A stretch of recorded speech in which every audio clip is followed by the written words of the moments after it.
Story 10. The wife of a dervish had become enceinte when the time of her confinement was at hand.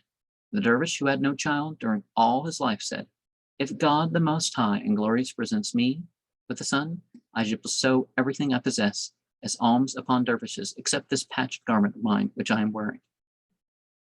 It happened that the infant was a son.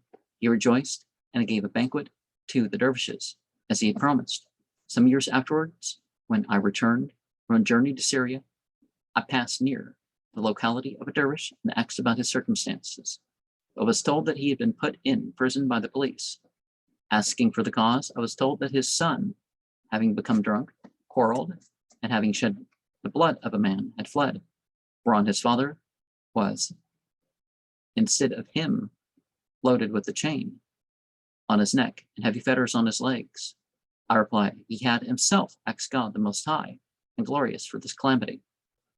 If pregnant women, O man of intellect, bring forth serpents at the time of birth, it is better in the opinion of the wise than to give birth to a wicked progeny. Now, that's certainly true, but don't hold the parents accountable for what they didn't encourage. Now, if you find some kids starting fires and their parents encourage them, or